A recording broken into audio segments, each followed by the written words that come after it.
Baik, Assalamualaikum warahmatullahi wabarakatuh. Perkenalkan, nama saya Atina Parwati Asrini dari kelas S1 ITK Juru 3001 dengan NIM 1030 Di sini saya akan memberikan tutorial menginstal VirtualBox dan juga OS-nya untuk melengkapi nilai tugas 1A dan tugas 1B. Pertama, buka Google, lalu search VirtualBox, dan kita pilih yang paling atas, yang Oracle.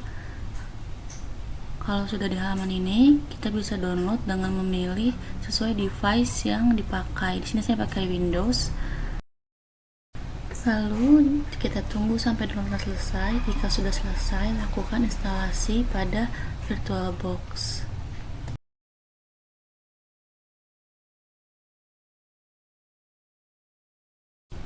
Selanjutnya kita akan menginstal OS-nya. Yang pertama ada Ubuntu Server. Kita search di Google, pilih yang paling atas, lalu download yang berjumlah 3 GB.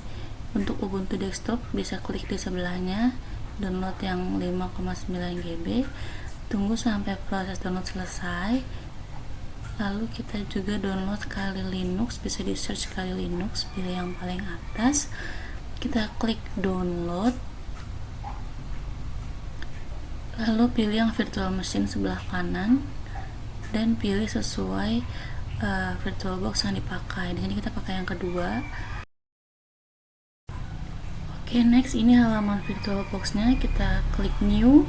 Pertama kita akan menambahkan Ubuntu desktop. Caranya kita berikan VM name-nya.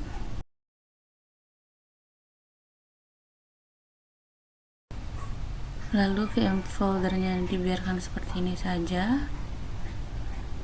Dan ISO image-nya kita pilih dari download yang tadi sudah kita lakukan. Pilih yang Ubuntu desktop. Dan ini sudah checklist untuk yang proceed with unattended installation-nya. Lalu di setup kita bisa atur username dan passwordnya.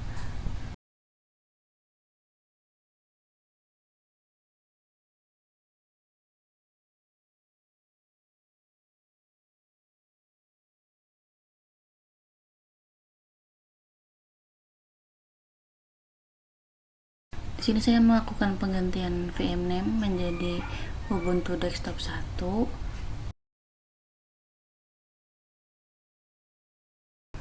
Dan untuk bagian create new virtual ini dibiarkan seperti ini saja. Lalu klik finish. Nah, di sini Ubuntu Desktop sudah mulai running. Untuk membuka, ditunggu saja, tampilannya akan seperti ini.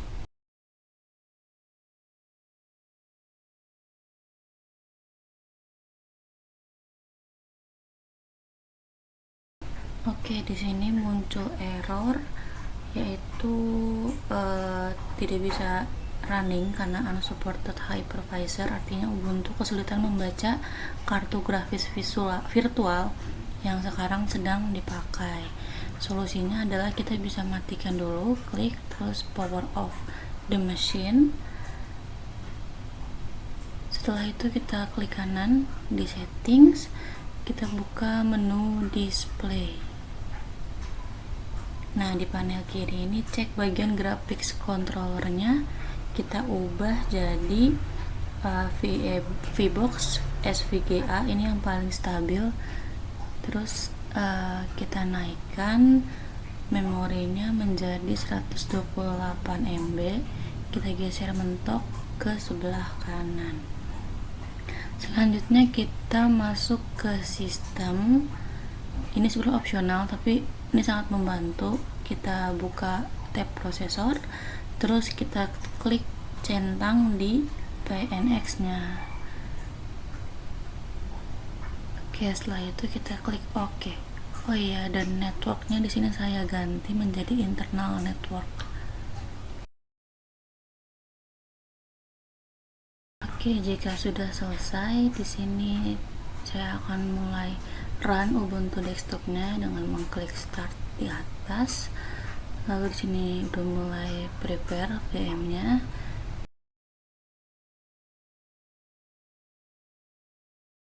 Nah, ini sudah mulai running. Ini biarkan saja, dia sedang proses booting. Nah, lalu jika sudah muncul tampilan seperti ini, tandanya Ubuntu sedang proses booting. Sekitar 5-10 menit, ditunggu saja. Setelah proses booting selesai, tampilan pertama Ubuntu akan seperti ini.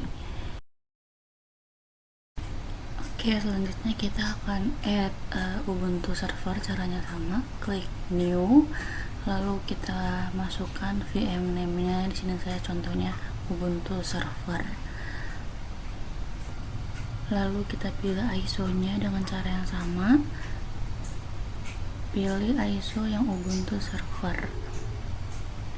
Lalu proceed-nya di checklist juga. Ini kita biarkan seperti ini. Setup-nya ini juga biarkan seperti ini saja. Di sini juga kita bisa ganti username dan passwordnya. Kalau sudah selesai, kita klik finish. Nah, ini untuk Ubuntu server, dia langsung otomatis running.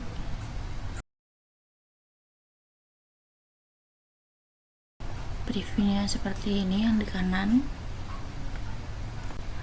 Oke, next kita akan add Kali Linux. Kita pertama akan mengekstrak filenya dulu, karena untuk file Kali Linux ini bukan file ISO ya. Caranya kita bisa klik kanan lalu di ekstrak. Dan untuk locationnya ini opsional, mau ekstrak di mana. Oke, ini sudah mulai mengekstrak. Kita tunggu saja sekitar 3 menit. Nah, ini udah selesai. Lalu bisa dilihat dalam filenya itu ada yang VirtualBox sama VDI. Kita balik ke VirtualBox, lalu kita nggak klik new tapi kita di keyboard kita pencet Ctrl A, lalu Windows seperti ini akan muncul. Kita pilih file ekstrak tadi dan pilih yang berlogo warna biru yang tulisannya VirtualBox. Kita klik open. Nah, di sini langsung jadi.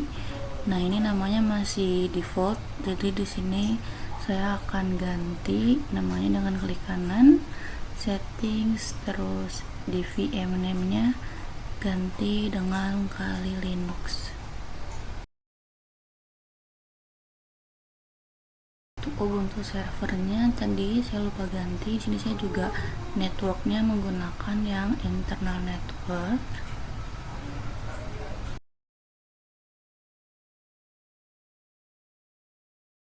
Selanjutnya di sini saya coba run Kali Linux. Caranya sama, klik start yang di atas. Nah, ini tampilan awalnya seperti ini. Ini biarkan saja, dia lagi proses booting. Lalu ditunggu sebentar kalau Kali Linux tidak memerlukan terlalu banyak. Dan ini juga saya ganti menjadi internal network untuk Kali Linux-nya.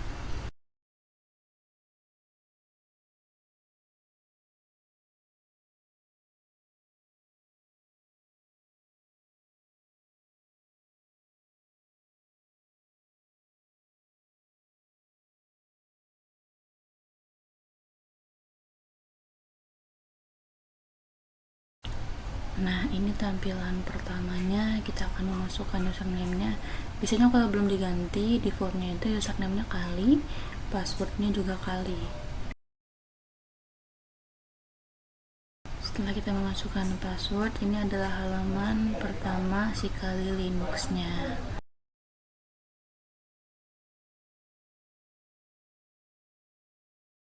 Nah, ini Ubuntu desktop sedang melakukan copying files sekitar 10-20 menit. Lalu jika sudah selesai, halaman pertamanya akan seperti ini. Kita akan memasukkan password.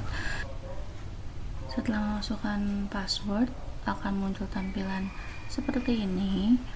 Di sini kita akan melakukan sedikit setting. Ini bisa diklik next. Ini saya skip aja. Lalu ini saya klik next dan ini finish. Nah, ini sudah selesai untuk setting di Ubuntu desktopnya. Oke, next di sini saya akan mencoba start untuk Ubuntu servernya. Di sini sedang menjalankan si Ubuntu server. Lalu tampilan yang pertama akan muncul itu layar hitam seperti ini.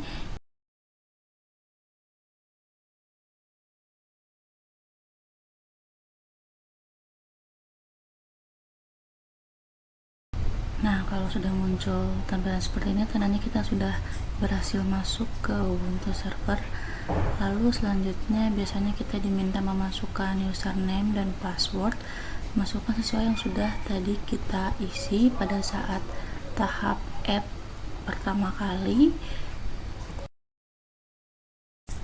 Lalu di sini saya akan mengetikkan IPA untuk melihat nama kartu jaringannya itu apa. Di sini terlihat ada INP0S3. Lalu saya akan memberikan IP manualnya di sini. Caranya dengan mengetikkan sudo IP addr add, terus kita masukkan alamat IP yang ingin dimasukkan. Di sini saya contohnya 192.168.1.2/24 dev INP0S3.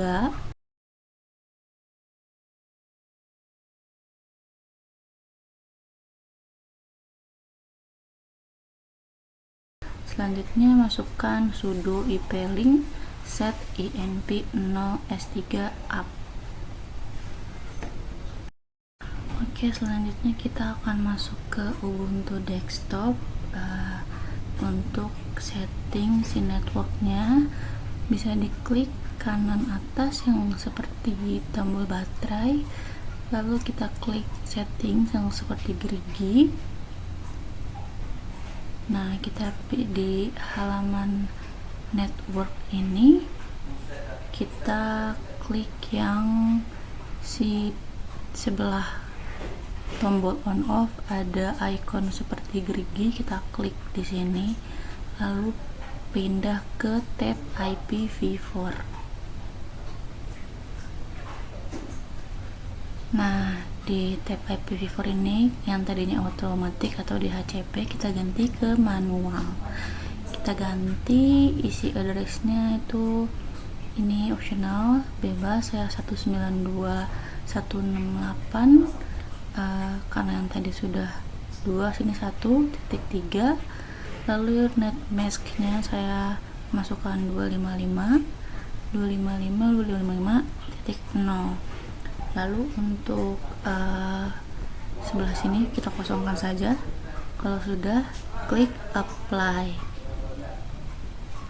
Nah, setelah apply kita matikan dulu sebentar, lalu dinyalakan lagi saklar wire-nya. Setelah itu bisa kita close. Nah, next kita akan membuka terminal. Di sini bisa menggunakan cara ketik Ctrl Alt T di keyboard. Oke, kalau sudah buka terminal, ketikkan IPA lagi di sini. Kita memastikan kalau di bawah itu udah ada tulisan INP0S3, terus sudah muncul angka 192.168.1.3. Di sini kita akan mencoba ping dengan memasukkan kode ping 192.168.12. Habis itu kita enter. Nah, kalau setelah di enter muncul tulisan 64 bytes from alamat IP-nya, maka markas analis dan target ini sudah saling terhubung.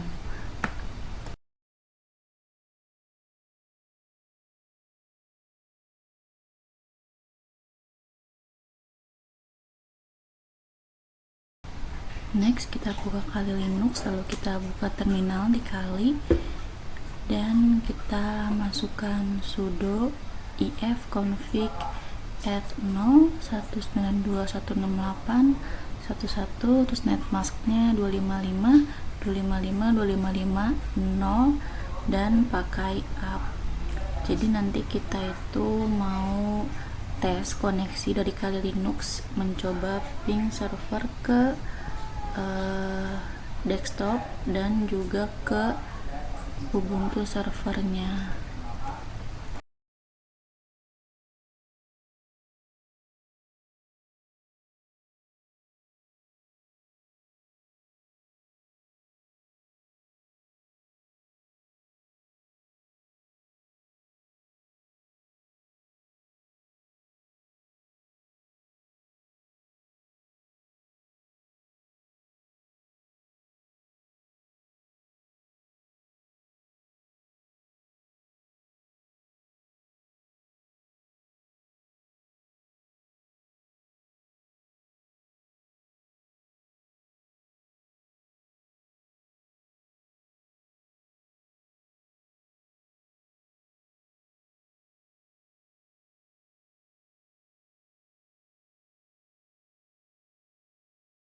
tahap tadi berhasil, di sini saya akan memasukkan nmap 192.168.1.2 untuk melihat atau melakukan scanning ke server untuk melihat port apa aja yang sedang terbuka.